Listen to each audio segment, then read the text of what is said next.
Welcome to my channel. आज हम classical mechanics से रिलेटेड मज़ीद एमसीक्यूज़ को डिस्कस करेंगे। तो बिना टाइम वेस्ट किए हम वीडियो को स्टार्ट करते हैं। हमारा फर्स्ट क्वेश्चन है, circular motion is an example of 1 dimension, 2 dimension, 3 dimension या नन ऑफ दीज। देखो, हमें पता होना चाहिए कि सर्कल जो है ये 2 डायमेंशन होता है या 3 डायमेंशन। सर्कल हमेशा 2 डायमेंशन होता है, तो जो इसमें मोशन होगी वो भी 2 डायमेंशनल होगी, ठीक है। और सफ़ियर जो है ना वो 3 डायमेंशन होता है। ये बेसिक डिफरेंस है सर्कल और सफ़ियर में। तो जो इसका राइट आंसर है वो है बी, 2 डायमेंशन। और जो रेक्टिलिनियर मोशन होती है, जो स्ट्रेट पाथ में होती है, वो होती है 1 डायमेंशन। तो जो लीनियर मोशन हुई वो 1 डायमेंशन हुई, और जो सर्कुलर मोशन हुई वो हुई 2 डायमेंशन। हमारा नेक्स्ट क्वेश्चन है, angular velocity is a scalar quantity, vector quantity, complex quantity या नन ऑफ दीज। देखो, जैसे लीनियर वेलोसिटी एक वेक्टर क्वांटिटी थी, इसी तरह एंगुलर वेलोसिटी भी एक वेक्टर क्वांटिटी है। एंगुलर वेलोसिटी क्या? Rate of change of angular displacement, ठीक है।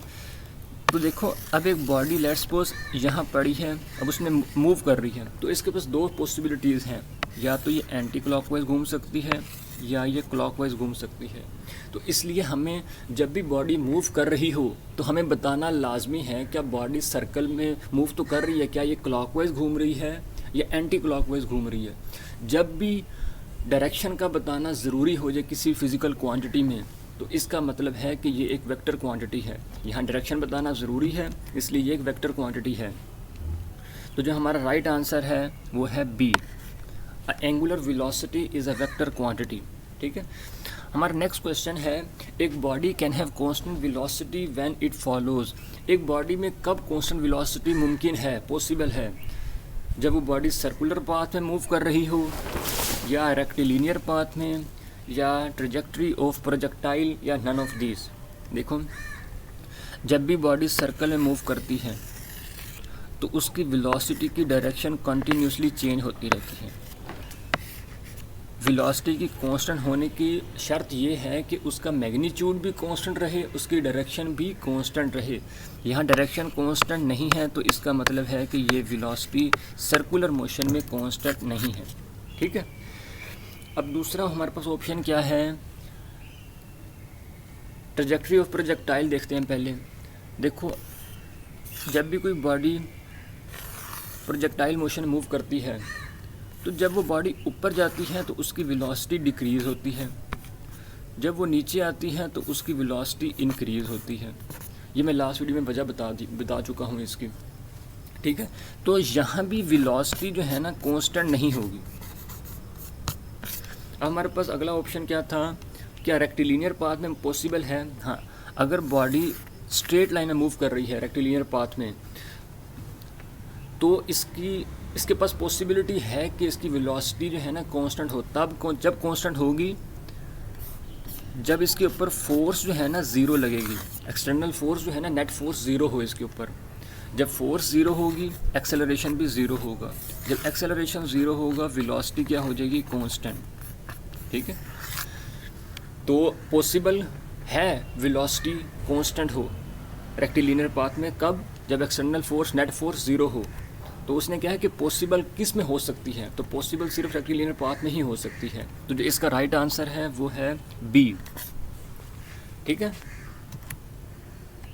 हमारे पास नेक्स्ट क्वेश्चन है, angular momentum is a scalar quantity, vector quantity या कम्प्लेक्स क्वांटिटी। अगर हमें एंगुलर मोमेंटम का फार्मूला अगर आता होगा तो हम इजीली बता सकते हैं। एंगुलर मोमेंटम का फार्मूला है आर क्रॉस पी। जब भी आप देखो किसी भी फार्मूले में क्रॉस प्रोडक्ट, फ़ौरन आपको पता चल जाएगा कि ये एक वेक्टर क्वांटिटी है। जब भी किसी आप फार्मूले में देखो डॉट प्रोडक्ट, इसका मतलब है ये एक स्केलर क्वांटिटी है, ठीक है। तो एंगुलर मोमेंटम में फार्मूले में क्या है, 2 वेक्टर के दरमियान क्रॉस है, क्रॉस प्रोडक्ट है, तो इसका मतलब है ये एक वेक्टर क्वांटिटी है। तो जो हमारा राइट आंसर है वो है बी। हमारा नेक्स्ट क्वेश्चन है, direction of angular momentum is determined by right hand rule, head to tail rule, left hand rule या नन ऑफ दीज। देखो, जब भी बॉडी लीनियर मूव करती है तो उसके पास क्या आता है? लीनियर मोमेंटम होता है। जब बॉडी सर्कल में मूव करती है तो उसके पास क्या होता है, एंगुलर मोमेंटम होता है। अब हमने देखना है कि इसकी डायरेक्शन कैसे हम मेजर करेंगे। देखो लेट्स सपोज ये इसका, ये जो जिस सर्कल में मूव कर रही है, ये उसका सेंटर है, ये उसका रेडियस है। अब हमने इसका जो राइट आंसर है वो तो है राइट हैंड रूल। अब कैसे डायरेक्शन मेजर करते हैं वो देख लो। लेट्स सपोज इधर आपने ना अपनी चारों उंगलियों को प्लेस कर देना है, ठीक है, इस डायरेक्शन में। अब बॉडी जिस डायरेक्शन में मूव कर रही है आपने अपनी उंगलियों को ना, चारों उंगलियों को वहीं मोड़ देना है। लेट्स सपोज ये बॉडी मूव कर रही है एंटी क्लॉकवाइज, आपने अपनी उंगलियों को ऐसे कर्व कर देना, मोड़ देना, ठीक है। तो आपका जो थंब होगा ना वो अपवर्ड होगा। तो इसका मतलब है कि इस वक्त जब बॉडी जो है ना एंटी क्लॉकवाइज मूव कर रही है तो एंगुलर मोमेंटम की जो डायरेक्शन होगी वो अपवर्ड होगी। जब बॉडी डाउनवर्ड मूव कर रही है आपने अपनी उंगलियों को इस तरह मोड़ देना, ठीक है ना, डाउनवर्ड। तो आपको जो थंब का निशान होगा ना, थंब की डायरेक्शन होगी वो डाउनवर्ड होगी। तो इसका मतलब है जब भी बॉडी क्लॉकवाइज घूमेगी तो एंगुलर मोमेंटम की डायरेक्शन क्या होगी, डाउनवर्ड। जब बॉडी एंटी क्लॉकवाइज घूमेगी तो बॉडी की डायरेक्शन क्या होगी, अपवर्ड, ठीक है। तो इसका मतलब हमने कैसे डिटरमिन की, याद रखना ये जो आपने मैंने कहा है ना उंगलियां प्लेस करना, ये आपने राइट हैंड रूल की, राइट हैंड की करनी है, ना कि लेफ्ट हैंड की, ठीक है ना। तो हमने एंगुलर मोमेंटम की डायरेक्शन कैसे मेजर की, राइट हैंड रूल के ज़रिए। तो एंगुलर मोमेंटम की डायरेक्शन कैसे मेजर कर सकते हैं, राइट हैंड रूल के ज़रिए। तो जो इसका राइट आंसर है वो है ए, ठीक है। हमारा नेक्स्ट क्वेश्चन है एंगुलर मोमेंटम का एसआई यूनिट क्या है। ये एक इम्पोर्टेंट क्वेश्चन है। देखो हमें फार्मूला पता है L = R क्रॉस P। अगर मैं एंगल इन दोनों का मैं ले लेता हूँ 90, तो साइन 90 क्या हो जाएगा 1, तो RP आ गया। P का फार्मूला हमें पता है लीनियर मोमेंटम P = mv। अब हम लगाते हैं इसके यूनिट्स, ठीक है। R का यूनिट क्या होता है, मीटर। मैस का होता है किलोग्राम। वेलोसिटी का होता है मीटर पर सेकेंड। मीटर और मीटर जो है स्क्वायर हो जाएंगे, मीटर का स्क्वायर किलोग्राम, और इसको यहाँ मैं सेकेंड लिख देता हूँ, ठीक है। अब देखो यहाँ तक हमने निकाल लिया। हमने जो जवाब देखना है वो जवाब हमें चाहिए था जूल सेकंड में हो या न्यूटन सेकंड में। तो हम इसको कोशिश करेंगे कि उसी में कन्वर्ट करें। देखो हमारे पास फोर्स का फार्मूला क्या होता है ma, मैस का यूनिट क्या होता है किलोग्राम, और एक्सेलरेशन का मीटर पर सेकंड का स्क्वायर। अब हम इसको जो है ना यहाँ पुट करने की कोशिश करेंगे। देखेंगे कि इसको हम इस तरीके से सेट कर लेंगे ताकि इसकी वैल्यू जो है ना इसकी हम यहाँ पुट कर सकें। देखो किलोग्राम, यहाँ हमें 1 m चाहिए, 1 m को हम साइड पे लिख लेते हैं, और नीचे क्या है सेकंड। यहाँ सेकंड का स्क्वायर है तो हम मल्टीप्लाई भी कर देते हैं, डिवाइड भी कर देते हैं। ये हमने डिवाइड कर दिया और ये मल्टीप्लाई कर रहा हूँ, ठीक है। तो अब देखो किलोग्राम मीटर पर सेकंड का स्क्वायर ये किसके बराबर होता है, न्यूटन के बराबर। तो इसकी जगह मैं लिख दूंगा न्यूटन। ये वैसे का वैसे लिख रहा हूँ, मीटर सेकंड, ठीक है। अब ये बच गया न्यूटन मीटर सेकंड। हमें पता है न्यूटन मीटर जो है ना, इसका जो न्यूटन मीटर को हम लिख सकते हैं जूल में। क्यों, क्योंकि देखो वर्क है F.D। F का यूनिट क्या होता है न्यूटन, और डिस्टेंस यूनिट क्या होता है मीटर। तो न्यूटन मीटर को हम जूल लिखते हैं। यहाँ पता होगा कि वर्क का यूनिट जूल होता है, ठीक है। इसलिए हम न्यूटन मीटर को लिख देंगे जूल, और आगे क्या है सेकंड। तो जो एंगुलर मोमेंटम का यूनिट हमने क्या निकाला है, जूल सेकंड, ठीक है। तो जो हमारा राइट आंसर है वो है joule second. Right answer B है हमारा। हमारा नेक्स्ट क्वेश्चन है what remains constant in the field of central force. ये बहुत इंपॉर्टेंट क्वेश्चन है। देखो सेंट्रल फोर्स का मतलब बॉडी पे सेंटर पे फोर्स लग रही है, तो क्या उस वक्त एंगुलर मोमेंटम प्रोड्यूस होगा। ओह सॉरी, इसने कहा है कि क्या कांस्टेंट रहेगा जब भी सेंट्रल फोर्स लगेगी किसी बॉडी पे, क्या कांस्टेंट रहेगा। पोटेंशियल एनर्जी कांस्टेंट रहेगी, काइनेटिक एनर्जी, या एंगुलर मोमेंटम, या लीनियर मोमेंटम, ठीक है ना। तो अब हमने देखना है कि क्या चीज़ कांस्टेंट रहेगी जब भी किसी बॉडी पर सेंट्रल फोर्स लगेगी। Potential energy, kinetic energy, angular momentum, या लीनियर मोमेंटम। देखो ये एक बॉडी है, लेट्स सपोज इस पर सेंटर पे फोर्स लग रही है। जब सेंटर पे फोर्स लग रही है तो बॉडी के अंदर पोटेंशियल एनर्जी हो सकती है, क्योंकि ये अपनी जगह डिस्प्लेस हो जाएगा, ऊपर चला जाएगा, पोटेंशियल एनर्जी आ जाएगी। मुमकिन है कि पोटेंशियल एनर्जी जो है ना प्रोड्यूस हो जाए। काइनेटिक एनर्जी प्रोड्यूस हो सकती है क्योंकि इसके अंदर वेलोसिटी अगर आ गई, जब फोर्स लगेगी तो एक्सेलरेशन प्रोड्यूस होगा, एक्सेलरेशन होगा तो वेलोसिटी में चेंज आएगा, वेलोसिटी भी है, काइनेटिक एनर्जी प्रोड्यूस हो सकती है। तो लीनियर मोमेंटम प्रोड्यूस हो सकता है क्योंकि मैस भी है, जब वेलोसिटी आ जाएगी तो लीनियर मोमेंटम प्रोड्यूस हो सकता है। अब हमने देखना है क्या एंगुलर मोमेंटम प्रोड्यूस हो सकता है या नहीं। देखो एंगुलर मोमेंटम कब होगा, जब बॉडी सर्कल में मूव करती है। आप सारी ज़िंदगी कोशिश करते रहो किसी बॉडी पर सेंटर में फोर्स लगाने की, वो कभी भी सर्कल में मूव नहीं करेगी। सर्कल में मूव करने के लिए लाजमी है कि किसी बॉडी पर कॉर्नर पे फोर्स लगाई जाए, ठीक है ना। ये तो मैंने वैसे आपको मिसाल दी है ना। अगर मैं हम उसकी लैंग्वेज में समझें, फिज़िक्स की लैंग्वेज में, देखो कोई भी बॉडी सर्कल मूव कब करती है, जब उसके ऊपर टॉर्क लगता है। टॉर्क का फार्मूला क्या है, आर क्रॉस एफ। आर क्या है, जो सेंटर, ठीक है ना, जो किसी बॉडी का सेंटर वहाँ से लेकर वहाँ तक डिस्टेंस जहाँ उसकी फोर्स, जहाँ उस पर फोर्स लग रही है। लेट्स सपोज ये इसका सेंटर है और लेट्स सपोज इधर यहाँ फोर्स लग रही है, तो यहाँ से लेकर यहाँ तक का डिस्टेंस क्या होगा, आर, ठीक है। तो आर क्रॉस एफ। अब देखा जाएगा कि देखो इस वक्त ना फोर्स की डायरेक्शन क्या है, ये, और आर की डायरेक्शन क्या है, ये, ठीक है ना। तो आर और एफ में एंगल जो प्रोड्यूस हो रहा है वो हो रहा है 90। इधर तो टॉर्क जो है मैक्सिमम लगेगा और बॉडी सर्कल मूव कर जाएगी। लेकिन इधर देखो जो आर की डायरेक्शन है, आर और एफ दोनों एक दूसरे के जो है ना पैरेलल हैं। जब दोनों एक दूसरे के पैरेलल हैं तो R F sine theta, sine मैं ज़ीरो पुट करूँगा क्योंकि पैरेलल है, साइन ज़ीरो ज़ीरो हो जाएगा, टॉर्क क्या हो जाएगा, ज़ीरो। ये एक फिज़िकल रीज़न है कि सेंट्रल फोर्स क्यों नहीं टॉर्क प्रोड्यूस कर सकती, क्यों नहीं बॉडी को घुमा सकती, क्योंकि आर और एफ के दरमियान एंगल ज़ीरो है। तो इसलिए सेंट्रल फोर्स कभी भी बॉडी को घुमा नहीं सकती। जब बॉडी को वो घुमा नहीं सकती तो इसका मतलब है कि उसके अंदर एंगुलर मोमेंटम भी प्रोड्यूस नहीं हो सकता, ठीक है। तो सेंट्रल फोर्स में क्या चीज़ कांस्टेंट रहती है, उसका जो राइट आंसर है वो है एंगुलर मोमेंटम, ठीक हो गया। हमारा नेक्स्ट क्वेश्चन है,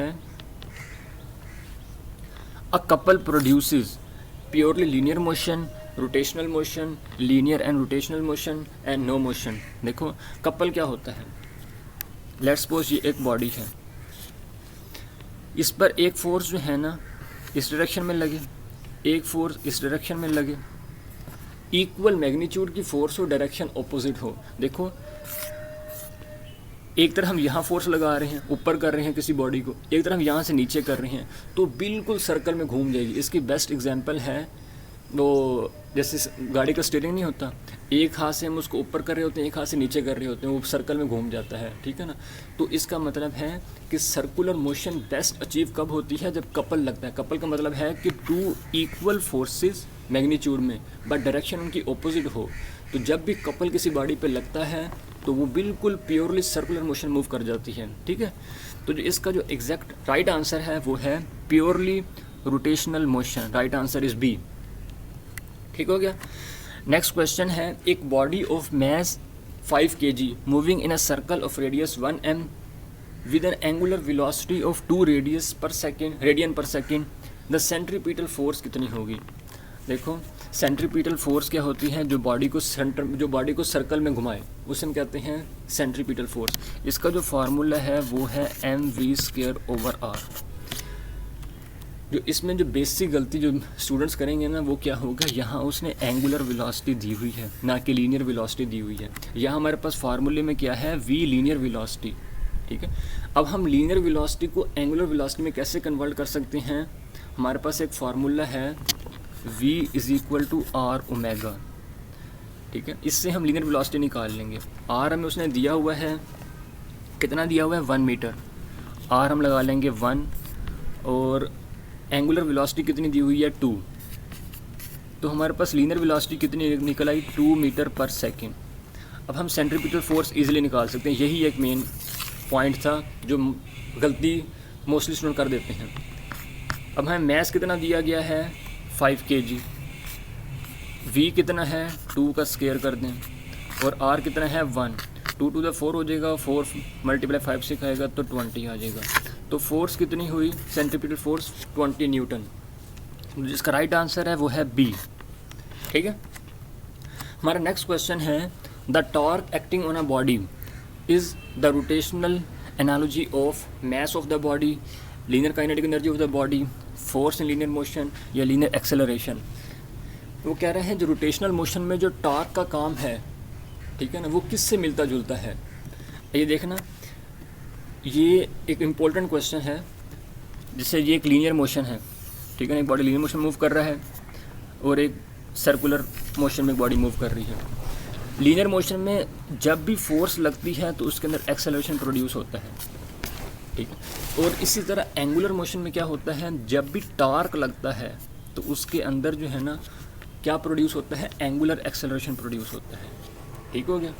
इसी तरीके से इसमें लीनियर मोशन में क्या होता है, जब भी नेट फोर्स ज़ीरो होगी लीनियर मोमेंटम जो है ना वो कांस्टेंट होगा। इसी तरह एंगुलर मोशन में क्या होता है, जब नेट टॉर्क ज़ीरो होगा एंगुलर मोमेंटम भी कांस्टेंट होगा। ठीक हो गया। इसलिए जो लीनियर मोशन में फोर्स का काम है वही एंगुलर मोशन में टॉर्क का काम है। इसीलिए वो क्या कह रहे हैं, टॉर्क जो है रोटेशनल मोशन में किससे मिलता जुलता है, फोर्स इन लीनियर मोशन में। तो जो राइट आंसर है वो हमारा सी है। ठीक है। हमारा नेक्स्ट क्वेश्चन है एक पर्सन, ये बड़ा इंपॉर्टेंट क्वेश्चन है, एक person is standing on a rotating stool spreading his arms, he suddenly contract his arms, his dash increases.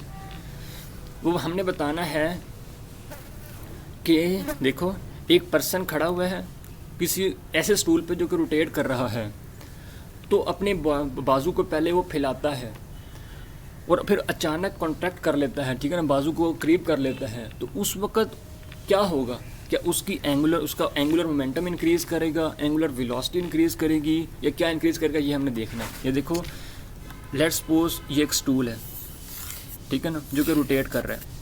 ये ऊपर लेट्स सपोज एक बंदा खड़ा हुआ है, ठीक है, और ये इसने बाजू पहले फैलाए हुए हैं, अपने बाजू फैलाए हुए हैं। एंगुलर मोमेंटम का हमें फार्मूला पता है L = I ओमेगा, ये भी होता है। अब कैसे ड्राइव करना है ये एक अलग डिस्कशन है कि कैसे ड्राइव होना है, लेकिन अभी देख लो L = I ओमेगा, ये एक एंगुलर मोमेंटम का फार्मूला है। ठीक है। अब देखो I क्या होता है, मोमेंट ऑफ इनर्शिया है mr का स्क्वायर। अब देखो लेट्स सपोज यहाँ से लेकर ये जो रीजन होता है ना, उस बंदे का रीजन जहाँ सेंटर है उसका, वहाँ से लेकर जहाँ तक बाजू की उसकी लेंथ है, ये रेडियस होता है r, मोमेंट ऑफ इनर्शिया। अब देखो पहले जो है ना r की वैल्यू ज़्यादा है क्योंकि उसने बाजू अपने फैलाए हुए हैं। हम एज्यूम कर लेते हैं समझने के लिए कि लेट्स सपोज उस बंदे का मास जो है ना वो 1 kg है और रेडियस हम कह लेते हैं कि 5 मीटर है। ठीक है। तो I की वैल्यू क्या निकल आई हमारे पास, 5। ठीक हो गया। अब देखो मैं यहाँ वैल्यू पुट करके देखता हूँ, I की वैल्यू क्या निकल आई, 5। मैं अज्यूम कर लेता हूँ कि एंगुलर वेलोसिटी जो है वो इसकी है उस वक्त 20। तो आंसर क्या निकला एंगुलर मोमेंटम का, 100। एक बार याद रखना, यहाँ नेट एक्सटर्नल टॉर्क जो है ना वो 0 है, तो एंगुलर मोमेंटम जो है ना कंजर्व रहेगा, एंगुलर मोमेंटम 100 ही रहेगा, बेशक वो बाजू को खोले बंद करे जो मर्जी करे। ठीक हो गया। अब देखना, अब वो क्या कहता है, जब उसने लेट्स सपोज ये एक स्टूल था रोटेट कर रहा है, ये बॉडी है इंसान की, उसने बाजू को कॉन्ट्रैक्ट कर लिया। जब बाजू को उसने कॉन्ट्रैक्ट कर लिया तो उसका जो है ना यहाँ से लेकर r डिस्टेंस जो है, बाजू की लेंथ जहाँ उसका ख़त्म हो रहा है, r कम हो जाएगा क्योंकि उसने बाजू को अपने समेट लिया है। जब बाजू को समेट लिया है तो r की वैल्यू कम हो जाएगी। ठीक है। जब r की वैल्यू कम हो जाएगी तो मोमेंट ऑफ इनर्शिया कम हो जाएगा। हम अब देखो एग्जांपल समझो, m वही है, 1 बंदे का मास तो चेंज नहीं होता, वही है। पहले रेडियस हमने क्या लिया था 5, अब रेडियस मैं ले लेता हूँ 2 ले लेता हूँ। ठीक है। क्योंकि उसने अपने बाजू 2 मीटर, क्योंकि बाजू को उसने अपने समेट लिया है, तो मोमेंट ऑफ इनर्शिया क्या हो जाएगा 2। अब देखो L = I ओमेगा वैल्यू डालता हूँ। अब I की वैल्यू क्या है 2। हमने आंसर क्या चाहिए, आंसर 100 ही रहेगा, कोई आंसर चेंज नहीं होगा, आंसर 100 ही रहेगा। अब बढ़ेगा क्या, एंगुलर वेलोसिटी हमको बढ़ाना पड़ेगा। ठीक है ना। देखो एंगुलर वेलोसिटी पहले 20 थी, अब एंगुलर वेलोसिटी मुझे 50 करनी पड़ेगी, क्यों? क्योंकि आंसर 100 लाने के लिए।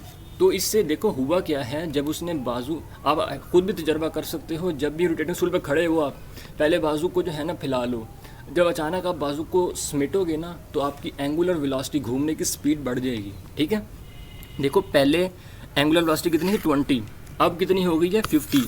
एंगुलर स्पीड जो है ना, एंगुलर वेलोसिटी वो आपकी बढ़ गई है और मोमेंट ऑफ इनर्शिया जो है ना वो आपका कम हो गया है।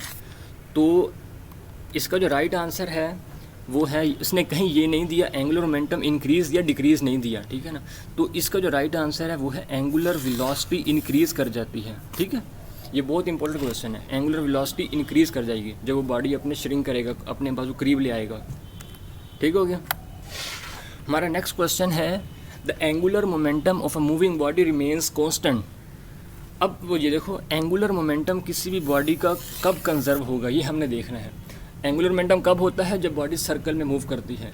जब भी बॉडी सर्कल मूव करती है उसका मतलब है कि इसके ऊपर टार्क लग रहा है। ठीक हो गया। अब वो कह रहे हैं कि जैसे होता है ना लीनियर मोशन में होता है, जब भी फोर्स लगती है एक्सेलरेशन प्रोड्यूस होता है। ठीक है, इसी तरह जो है ना जब भी टार्क लगता है एक्सेलरेशन, एंगुलर एक्सेलरेशन प्रोड्यूस होता है। तो लीनियर मोशन के लिए नेट फोर्स का ज़ीरो होना ज़रूरी है मोमेंटम कांस्टेंट होने के लिए। इसी तरह एंगुलर मोशन में नेट टार्क जो है ना ज़ीरो होना ज़रूरी है, क्योंकि जब भी टार्क लगेगा तो उसमें एक्सेलरेशन चेंज हो जाएगा। एक्सेलरेशन चेंज हो गया तो लीनियर जो एंगुलर मोमेंटम है वो चेंज हो जाएगा। इसीलिए नेट टार्क जब ज़ीरो होगा तो एंगुलर मोमेंटम जो है ना वो कंजर्व रहेगा। ठीक है ना, ये याद रखना। तो इसने क्वेश्चन क्या कहा था, एंगुलर मोमेंटम कब कंजर्व रहेगा? जब नेट टार्क इसके ऊपर ज़ीरो लगेगा। ठीक है, नेट टार्क इज ज़ीरो। समझ आई? तो हमारा नेक्स्ट क्वेश्चन अब है, एक scooter is going round a circle round of radius 100 meter at speed 10 meter per second, the angular speed of the scooter will be. देखो हमारे पास क्या चीज़ गिवन है, सर्कुलर स्पीड गिवन है। सर्कुलर स्पीड कितनी दी हुई है 100 मीटर पर सेकेंड, और सॉरी ये रेडियस दिया हुआ है इसने। देखो हमें क्या चीज़ गिवन है, सर्कुलर रोड का जो रेडियस है वो है 100 मीटर, और उसकी जो स्पीड है 10 मीटर पर सेकंड। देखो यह मीटर पर सेकंड से ही पता चल गया, उसने यहाँ दिया नहीं लीनियर स्पीड, लेकिन हमें पता चल गया कि मीटर पर सेकंड जो है ना लीनियर वेलोसिटी का यूनिट होता है। तो v क्या है हमारे पास 10 मीटर पर सेकंड लीनियर वेलोसिटी। हमने निकालना क्या है, एंगुलर वेलोसिटी हमने निकालनी है। ठीक है, एंगुलर स्पीड निकालनी है। एंगुलर स्पीड है ये निकालनी है। ठीक है ना, एंगुलर वेलोसिटी हमारे पास फार्मूला है v is equal to r omega. हमने निकालना क्या है omega, v is equal to r हो जाएगा। ठीक है ना, omega is equal to v over r हो जाएगा। v क्या है 10 और रेडियस कितना है 100। ठीक है, अब इसको मैं इससे काट देता हूँ तो 1/10 आ गया। अब जो इसका आंसर आएगा वो आएगा 0.1। ठीक हो गया, 0.1 रेडियन पर सेकेंड इसका राइट आंसर है। तो इसका जो राइट आंसर है वो है बी। हमारा नेक्स्ट क्वेश्चन है, if an object moves a circular distance s of radius r its angular displacement. देखो लेट्स सपोज एक बॉडी है, उसने यहाँ से लेकर यहाँ तक मूव किया है, उसका जो डिस्टेंस है उसने एस डिस्टेंस कवर किया है। ठीक है, ये लिखा हुआ सर्कुलर डिस्टेंस एस। उस जिस सर्कल में घूम रहा है उसका रेडियस क्या है आर। तो हमने का निकालना क्या है कि उसका एंगुलर डिस्प्लेसमेंट क्या है, थीटा कितना है, एंगुलर डिस्प्लेसमेंट हमने निकालना है। हमें फार्मूला पता है s is equal to r theta, हमने एंगुलर डिस्प्लेसमेंट निकालना है, थीटा इज इक्वल टू हो जाएगा एस ओवर आर। तो जो हमारा राइट आंसर है वो है एस ओवर आर ए। ठीक हो गया। हमारा नेक्स्ट क्वेश्चन है, speed of an object travelling around a circle depends upon. जब भी कोई बॉडी सर्कल में घूमती है, ठीक है ना, तो उसकी स्पीड किस पर डिपेंड करती है, ये हमें फार्मूला पता है, v is equal to r omega. किस पर डिपेंड कर रही है, एंगुलर वेलोसिटी पर और रेडियस ऑफ द सर्कल पर, एंगुलर वेलोसिटी और रेडियस। तो जो राइट आंसर है वो है D, both A and B. ठीक हो गया। हमारा नेक्स्ट क्वेश्चन है, व्हेन एक body is moving along a circular path its velocity is directed towards. हाँ, ये देखो इसकी वेलोसिटी कब होती है, देखो ये एक सर्कल में बॉडी मूव कर रही है, इसकी वेलोसिटी, लीनियर वेलोसिटी की डायरेक्शन हम कैसे निकालते हैं, जिस पॉइंट पे हमने लेनी है उस पर हम टेंजेंट ड्रा कर देते हैं। इधर इस पॉइंट लेनी है तो यहाँ टेंजेंट ड्रा कर दो, ये डायरेक्शन, इस पॉइंट पे ये डायरेक्शन है, इस पॉइंट पे ये डायरेक्शन है। तो हमने कैसे डायरेक्शन निकाली, टेंजेंट ड्रा करके। तो इसका जो राइट आंसर है वो है सी। ठीक हो गया। 180 डिग्री इज इक्वल टू, देखो हमें पता है रेडियन और डिग्री का रिलेशन में कैसे पता है, 1 रेडियन जो है ना ये बराबर होता है 57.3 डिग्री के। ठीक है, हम क्या करते हैं, 1 डिग्री किसके बराबर होता है, 1/57.3 रेडियन के। ठीक है ना, इसको जैसे 1 डिग्री है ना, इसको यहाँ डिवाइड कर दो तो 1 डिग्री बराबर हो जाएगा 1/57.3 रेडियन के। हमने क्या निकालना है, 180 डिग्री किसके बराबर होता है, दोनों को 180 से मल्टीप्लाई कर दो, 57.3 मल्टीप्लाई बाय 180, तो जो आंसर हमारे पास आएगा ना वो आएगा 3.14 और ये बराबर होता है पाई के। ठीक है, तो जो हमारा राइट आंसर है वो है बी। हमारा नेक्स्ट क्वेश्चन है, for rotational motion F is equal to M A is written as. देखो जैसे लीनियर मोशन में तो होता है ना F is equal to M A, इस ट्रांसलेशन मोशन में ये फार्मूला किस तरह बन जाता है, देखो लीनियर मोशन में फोर्स होता है और जो काम फोर्स का होता है एंगुलर मोशन में वही काम टार्क का होता है। ठीक है, लीनियर मोशन में जो काम मैस का होता है, मैस इनर्शिया होता है, ठीक है ना, वो मैस कन्वर्ट हो जाता है, जो वो एंगुलर मोशन में वो हो जाता है movement of inertia, I is equal to M R का स्क्वायर। एक्सेलरेशन फोर्स लग के प्रोड्यूस होता है लीनियर मोशन में, तो एंगुलर मोशन में टार्क लगते एंगुलर एक्सेलरेशन प्रोड्यूस होता है। तो F is equal to M A linear motion के लिए होता है, तो F is equal to M A linear motion के लिए होता है। एंगुलर मोशन में ये फार्मूला कैसे बन जाता है, torque is equal to I alpha, torque is equal to I alpha, A is the right answer. ठीक हो गया। हमारा नेक्स्ट क्वेश्चन है, according to Newton second law the object acceleration and centripetal force, ये इंपॉर्टेंट क्वेश्चन है। जब बॉडी सर्कल मूव करती है, ठीक है ना, तो हमें बताना है फोर्स की, सेंट्रीपिटल फोर्स की और उससे जो एक्सेलरेशन प्रोड्यूस होगा उन दोनों की डायरेक्शन क्या होगी। देखो जब भी बॉडी सर्कल में मूव करती है, ठीक है ना, तो इसका मतलब है कि उसके ऊपर सेंट्रीपिटल फोर्स लग रही है। अब उसकी हमें डायरेक्शन बतानी है। याद रखना डायरेक्शन जो है ना, देखो बॉडी ये इस तरह मूव करना चाहता है तो फोर्स जो है ना उसको सर्कल में घुमाती है, तो इसकी जो डायरेक्शन होती है ना हमेशा टुवर्ड्स द सेंटर होती है और ये 90 के एंगल पे लगती है। तो 90 के एंगल पे लगती है तो उसको सर्कल में घुमा देती है। ठीक है, सर्कल में घुमा दिया। अब इसकी जो डायरेक्शन होती है ना वो हमेशा टुवर्ड्स द सेंटर होती है। अब ये देखो, जब मैंने पहले बोला था फोर्स की डायरेक्शन जो है ना जो होती है, एक्सेलरेशन की डायरेक्शन भी वही होती है। अगर सेंट्रीपिटल फोर्स की डायरेक्शन टुवर्ड्स द सेंटर है तो एक्सेलरेशन की डायरेक्शन भी टुवर्ड्स द सेंटर होगी। दोनों क्या हैं, एक दूसरे के पैरेलल हैं। ठीक है, तो इसका जो राइट आंसर है वो है इन द सेम डायरेक्शन। ठीक है, जिस डायरेक्शन में फोर्स लगेगी, फोर्स हमेशा सेंट्रीपिटल फोर्स जो हमेशा लगती है सेंटर की तरफ, एक्सेलरेशन की डायरेक्शन भी क्या होगी, सेंटर की तरफ। तो जो हमारा राइट आंसर है वो है इन द सेम डायरेक्शन। आज का लास्ट क्वेश्चन है, which of the following is a vector quantity, mass, volume, speed या वेट। ये दोनों तो हैं, कंफर्म बात है, ये दोनों स्केलर क्वांटिटी हैं। मोस्टली जो कन्फ्यूजन होती है वो होती है मैस और वेलोसिटी में, मैस और वेट में। ठीक है, अब देखो मैस क्या होता है, लेट्स सपोज ये एक बॉडी है, उसका छोटे छोटे पार्टिकल जैसे एटम मॉलिक्यूल कहते हैं, ठीक है ना, कौन जिससे बॉडी बनी होती है, ठीक है ना, छोटे छोटे मॉलिक्यूल एटम से। अब इन सब का वेट कर लो, जो वेट होगा वो होता है मैस। ठीक है, अब मैस जो है ना किसी भी बॉडी का, पूरी दुनिया में कहीं चले जाओ, आप ज़मीन पे चले जाओ, चांद पे चले जाओ, किसी सैयारे में चले जाओ, मैस जो है हमेशा कांस्टेंट रहता है। लेकिन जो हमारा वेट होता है वो हमेशा चेंज होता है। हमारा ज़मीन पे वेट कुछ है, चांद पे वेट कुछ होगा। क्यों? क्योंकि वेट क्या होता है, W is equal to mg। ये एक फोर्स है। क्या है, जैसे ये ग्राउंड है, ये हमारे पास पड़ा हुआ है, एक बॉडी पड़ी हुई है, वेट की डायरेक्शन होती है हमेशा डाउनवर्ड, इसे कहते हैं mg। इसका मतलब क्या है कि कितनी ताकत के साथ ज़मीन खींच रही है किसी बॉडी को, ये होता है वेट। मैस में ऐसा कुछ नहीं है, मैस होता है कि पार्टिकल्स का वज़न जो उससे बॉडी बनी हुई है। वेट होता है कितनी बॉडीज कितनी फोर्स से ग्राउंड किसी बॉडी को अपनी तरफ खींच रहा है। तो ये जो है ना m तो कांस्टेंट होगा उस बॉडी का, लेकिन g की वैल्यू जो है ना वेरी करती है हर जगह। जैसे ज़मीन पे अर्थ पे जो है ना g की वैल्यू कुछ है 9.8 है मीटर पर सेकंड का स्क्वायर, चांद पे कुछ है, इसलिए हमारा वेट यहाँ कुछ होगा, चांद पे कुछ होगा, किसी और सियारे पे कुछ होगा, ठीक है। तो वेट के लिए डायरेक्शन ज़रूरी है। क्या है डायरेक्शन? वेट हमेशा डाउनवर्ड लगती है, ज़मीन उसको अपनी तरफ खींच रही है तो उसकी डायरेक्शन है डाउनवर्ड।